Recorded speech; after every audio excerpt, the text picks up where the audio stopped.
I am Anna Morgan, a United States Navy officer, and this is the story of how my father tried to sabotage the most important day of my life.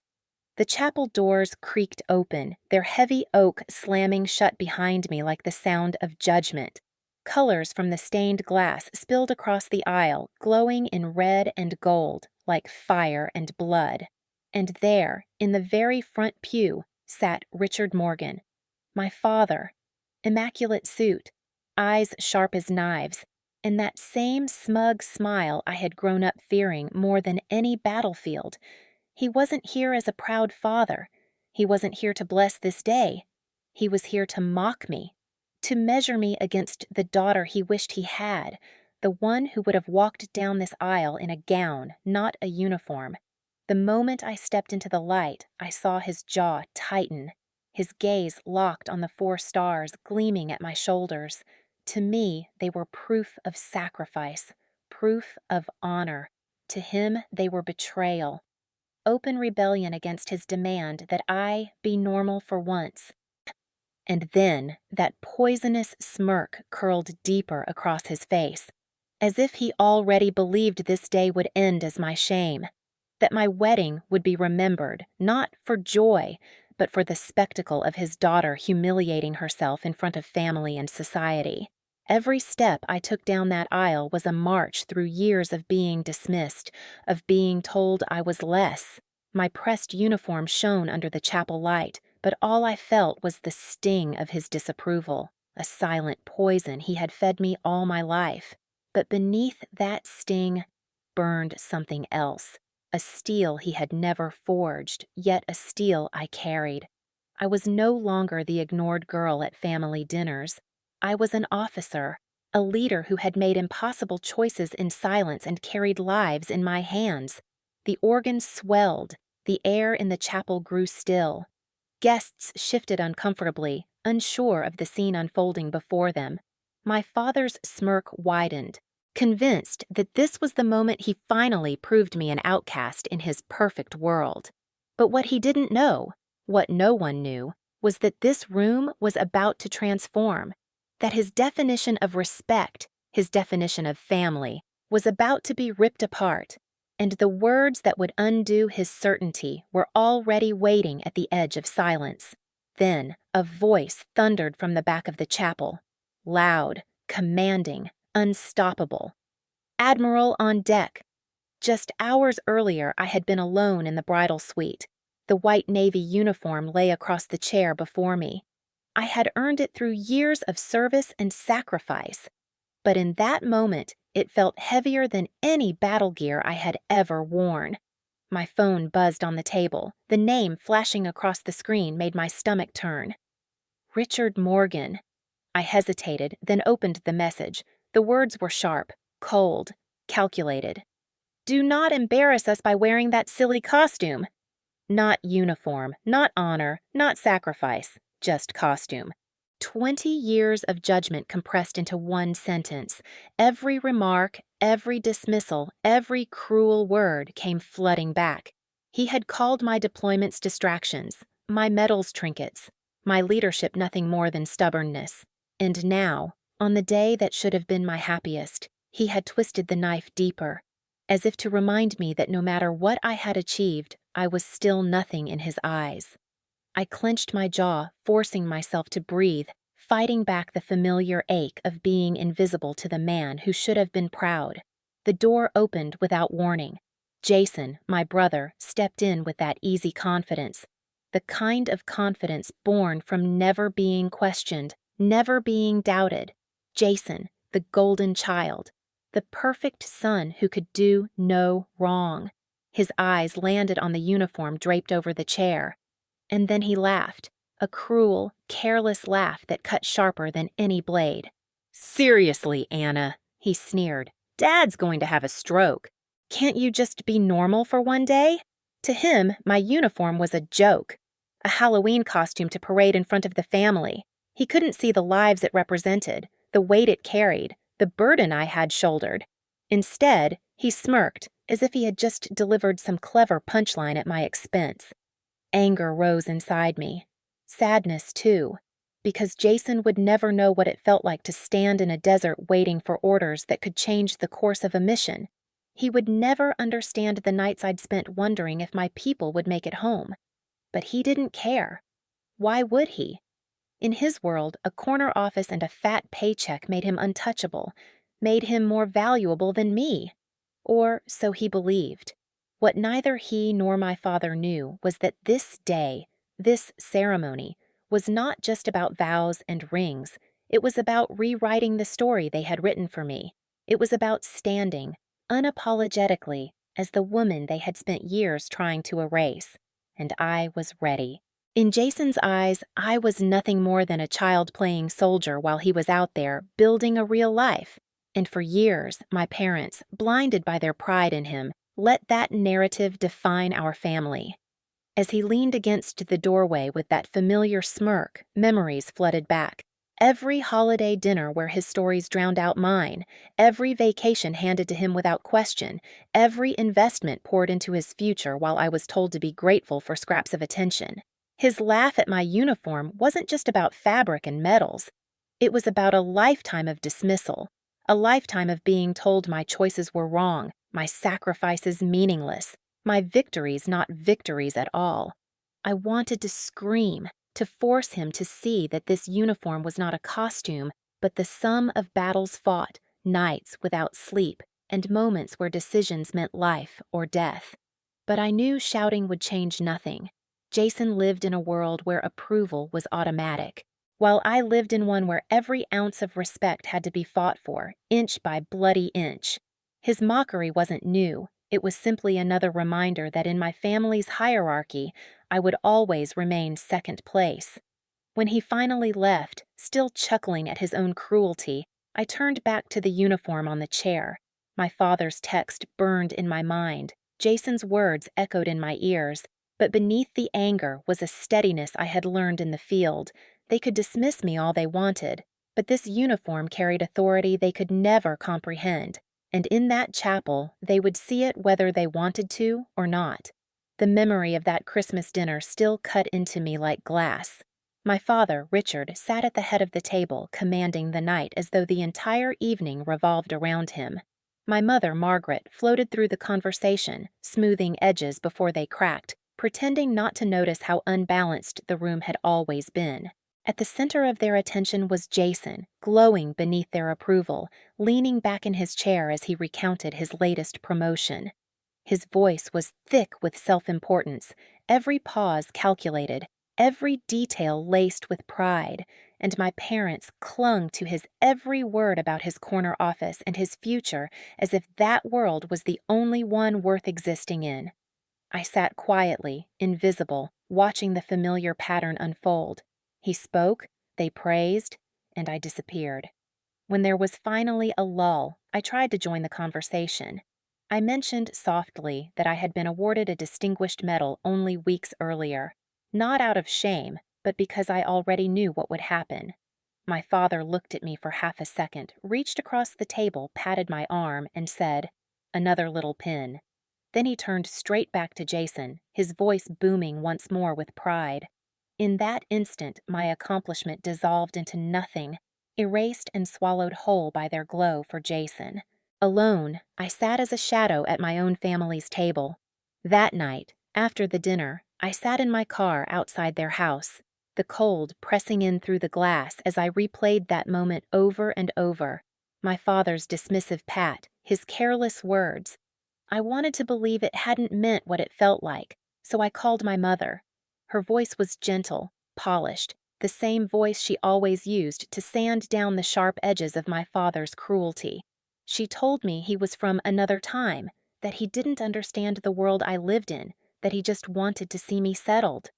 Settled, I repeated, the words sinking like lead in my chest, reducing years of command, sacrifice, and responsibility into nothing more than a phase to be tamed. In that silence, the truth hit me. They would never see me, not for who I truly was. To them, I would always be the daughter chasing something too strange, too different, too inconvenient for their perfect world. Their recognition was a door that would never open, no matter how high I climbed. That night, I realized I would have to live without it, and that the ache of that truth would follow me until I built something stronger for myself. The hum of encrypted radios filled the command tent. Static buzzed low as every man waited for my word. On the grainy feed before me, the building holding the hostages came into view. Outside, a SEAL team crouched in the shadows, waiting on me. Time was slipping like sand through my fingers, and when the team commander's voice cut through the comms, calm but taut with tension, asking permission to unleash a last resort maneuver that could either save lives or destroy us all, every single eye in the operations center turned toward me. Hardened captains, men forged by decades of war, held their breath, waiting. In that suffocating silence, I felt the crushing weight of every rank, every decision that had carried me to this moment. My pulse hammered, but my voice never wavered. "Execute Alpha. Send the sitrep when you are clear." The reply was sharp, clean.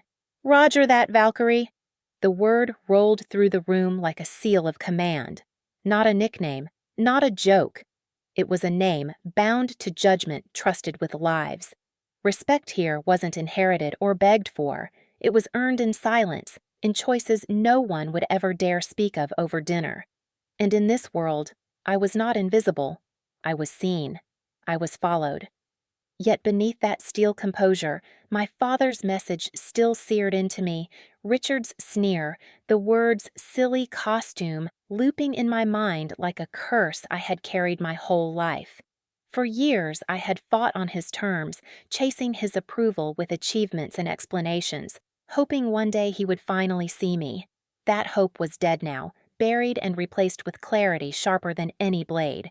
My wedding would not be his stage. It would be mine. I laid my uniform out once more, calm settling into me like a battle plan unfolding. No lace, no silk, no appeasement. I would wear the 4 stars I had bled for, and they would speak louder than I ever could. If my family only respected power they couldn't deny, then I would give them a demonstration they could never forget. Piece by piece, I set the trap. Ushers placing officers and SEALs in the front rows. My honor guard drilled to regulation perfection, the fleet admiral himself officiating in full-dress uniform. They thought they were attending a wedding. They were about to witness a reckoning. The chapel swelled with the organ's hymn, notes stretched tight like a bowstring. Then, boots on stone, hard and deliberate. 2 SEALs entered, uniforms gleaming, every step precise, their march a perfect mirror. They moved to the front and froze into statues, guardians of the ground I was about to claim. Unease rippled through the guests. Tailored suits and glittering jewels sat awkwardly beside the sea of white and gold uniforms.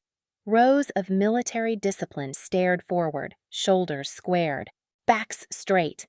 Whispers crept between civilians, low and uncertain, as if they had stumbled into a ritual they couldn't comprehend.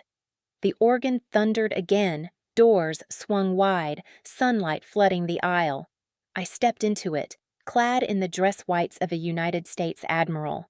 Fabric caught the light, 4 stars blazing on my shoulders like cold points of truth. Silence strangled the chapel as every head turned. I caught my father's smirk curling into cruelty as he leaned toward Jason, shaking his head with disdain. His whisper cut the air like a knife. "She looks ridiculous." The words hung small and poisonous, meant to shrink me. But I kept walking, steady, unbroken, knowing the moment he thought was his would slip away forever. And then the silence shattered with a single command, sharp as a blade striking stone. "Admiral on deck!" The chapel erupted. 150 SEALs and officers surged to their feet as one. The sound was thunder, a wave of discipline and respect crashing through the pews. Hundreds of hands snapped into salute, crisp and undeniable, acknowledging exactly who I was. Civilians gasped, whispers extinguished. Senators, captains, commanders, all stood shoulder to shoulder, eyes locked on me with reverence my own family had never given me. It wasn't applause. It was recognition, earned, absolute, unshakable. The storm of salutes rippled like thunder through the chapel, boots shifting, hands snapping to brows in one unified wave of respect. For a moment, the sound filled every corner, louder than any hymn, sharper than any prayer, and through it all, my eyes cut straight to the front pew where my family sat as if struck by lightning. Margaret, my mother, pressed a trembling hand over her mouth, her face drained of color. Her pearls, so carefully chosen, trembled against her throat. Jason, once so confident, sat slack-jawed, his practiced arrogance disintegrating into raw confusion. The golden son who had always been untouchable was now a boy lost, stripped of his stage. But it was Richard, my father, who froze me where I stood. The smirk he had worn like armor for decades cracked, melted, and collapsed. At first, disbelief, then anger, and then, most cutting of all, a hollow gnawing fear. His eyes darted to the 4 stars on my shoulders, and I saw the truth land with brutal force. This was not a costume, not rebellion, not a phase to be outgrown. These stars weighed heavier than his bank accounts, heavier than his connections, heavier than the pride he wore like a crown. For the first time in his life, my father saw me, truly saw me, and in that moment, he withered. The man who had ruled my childhood with sharp words and sharper silence trembled, undone not by an enemy, not by failure, but by the daughter he had tried all his life to diminish. The organ's final note faded into air as I walked past them. Every step echoed like judgment. Every salute I passed was a nail sealing the coffin of his illusions. Richard Morgan, the man who had once defined me, was being erased, rewritten by the truth he could not deny. The reception hall glowed beneath chandeliers, portraits of admirals looming like guardians. Glass cases lined the walls, holding relics of battles fought long before I was born. Here, history spoke in silence, and every detail demanded reverence. Laughter rose around me, not the shallow laughter of cocktail parties, but the deep, unguarded kind that only comes from comrades who have stood shoulder to shoulder in darkness. Senators clinked glasses with SEALs. Captains exchanged stories with lieutenants. They surrounded me, not because of my last name, not because of obligation, but because they knew me, respected me. Every handshake pressed that truth deeper into my chest. I belonged here. Every salute reminded me I had built this world inch by inch, and for the first time in years, I was not fighting for a seat at the table. The table was mine. Across the room, my family huddled in a corner, out of place, out of depth. Their tailored suits looked gaudy under the shadow of dress whites and metal ribbons. Their rehearsed smiles faltered against the raw authenticity in the room. No one approached them, not out of cruelty, but because they didn't matter here. Jason stared at the floor, his superiority dissolved. His corner office meant nothing among men who had commanded lives. Margaret clutched her glass too tightly, searching for a role she could play, a way to soften edges no one cared to hear. And Richard, once the loudest man in any room, sat silent, his shoulders hunched, his hands shook. He was not feared here. He was not admired. He was simply small. As the night carried forward, they slipped through a side door, disappearing like ghosts. No congratulations, no goodbyes, just silence. And I did not follow. I did not ache. Their absence was not a wound. It was confirmation. Respect is not inherited. It is earned. And theirs was nothing I needed. Years later, I stood in my office overlooking Washington. The city stretched beneath me, a maze of power and politics, but I felt none of the hunger that once gnawed at me.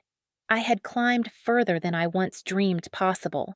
Each promotion carried heavier burdens, but also deeper respect, the kind of respect my family could never have given.